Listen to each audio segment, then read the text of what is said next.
bond allocation, is this all through Betterment, or do you actually go out and buy other bonds in different I platforms?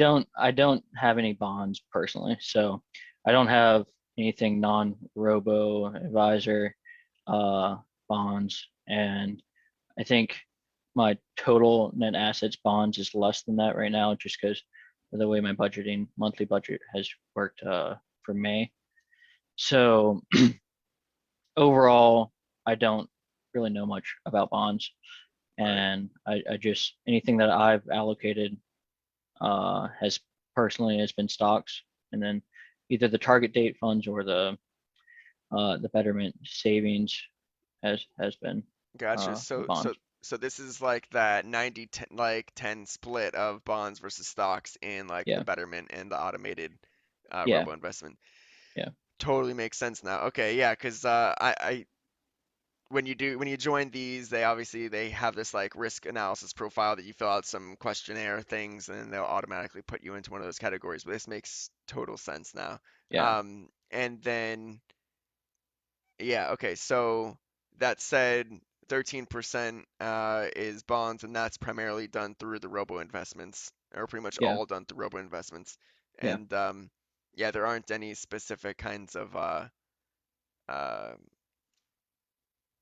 like yeah, other like yeah, things you've gone out and done on your own. That makes so much more yeah. sense. I was Do like, yeah, you do you have a bond knowledge that you would like to share? no, not really, right? I mean, I do the same thing that you do with these like 90 or 80-10 or like 90-10 or 80-20. I forgot which ones mine are in at the moment. But I'm Hmm. pretty sure one of them is I have both Betterment and Wealthfront. And Okay. and I've Oh, when I interesting. yeah, because when I first started one, I was like, let me just put the same amount in both and see which one performs better over time. Oof, I like that. And I How's it did it going? for a long time.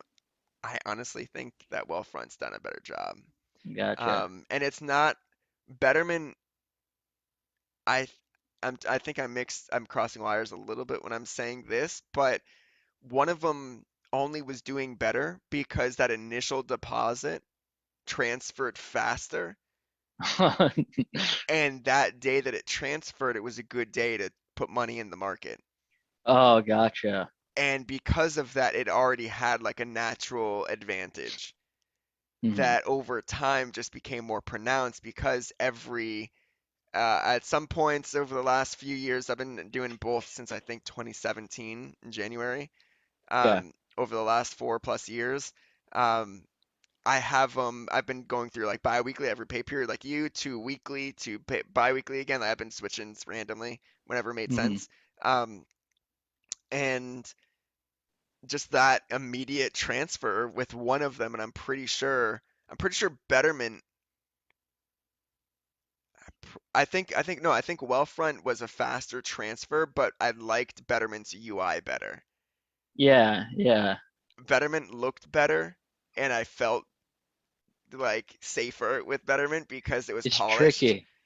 But Yeah. I think that Wealthfront, I am pretty sure the transfers happen faster, which is why, again, more personal tangent, like in March of last year when shit was going south pretty fast, Yeah.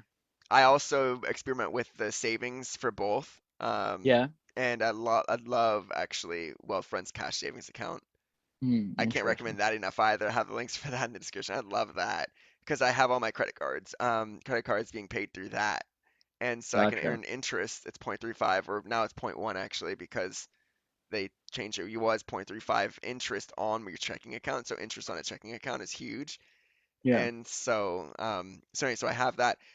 But back in March, I transferred a lot of the stuff that had my savings, the cash account, into the stocks part of Wealthfront more than I did in Betterment because I felt better about Wealthfront.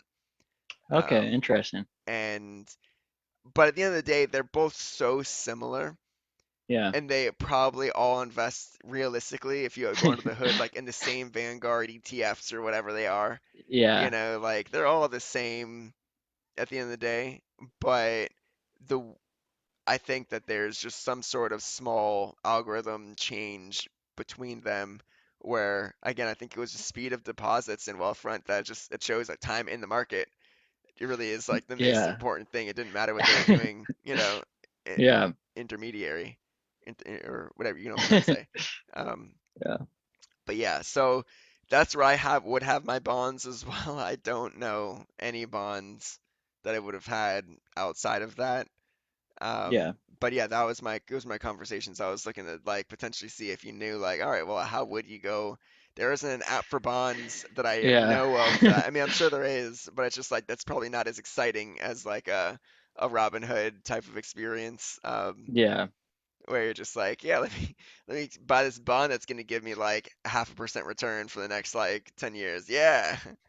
Um, Yeah, it's interesting what you were mentioning about the UI with Betterment because it's so frustrating, like how the established financial advisors and financial systems, like their UIs just are so not bad. good at all. They're Yeah. so bad, and like Betterment is amazing. Robinhood has such a nice UI, and like it seems like they have a lot of other issues, with like Yeah.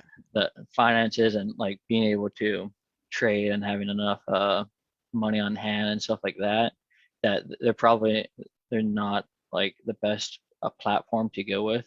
I Right. would say I don't think they're awful. I think it's fine, but like it's incredible that like TD Ameritrade and like Fidelity, their UI Just just are not good, it and just yeah. it's not like once you get used to it, it's fine. But I don't know. I think what in my if I were to assume what had happened, it was just like these big companies you just mentioned, plus like I'll throw in like E-Trade as an example too. It's just like all these established, you know, former major like investment hubs all had their internet website designs primarily like in the again when they internet became a thing like really broadly used like specifically even as early as the 80s into the 90s, and then stuff's just changed and they've haven't really caught up really in the Yeah. UI department. I'm sure all their tools, again, I know their tools are some of the best, but Oh, for sure.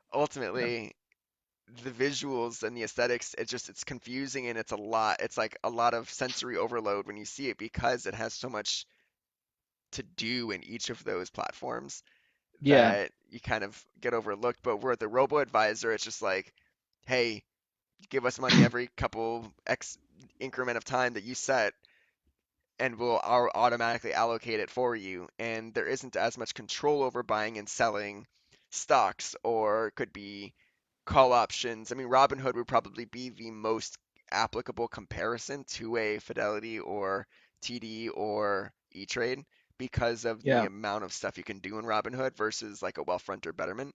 Um, Hmm. but as far as even just simply savings and broader just account views, yeah, a lot of the older like big banks just suck kind of, you know. Yeah. It's Yeah. not cool. And and it wouldn't be hard to make their UI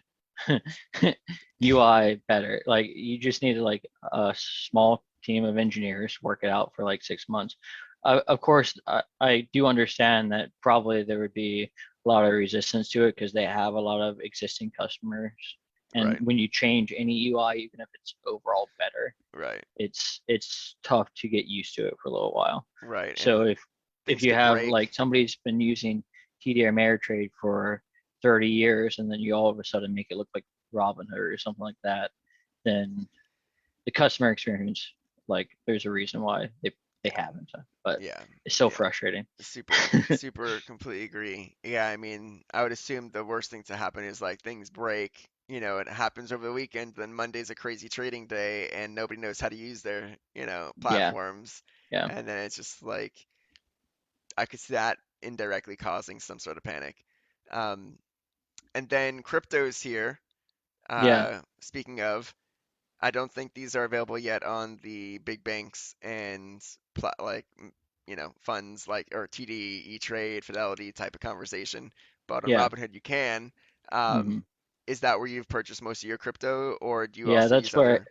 that's where I have my crypto. So I don't have Coinbase or anything like that.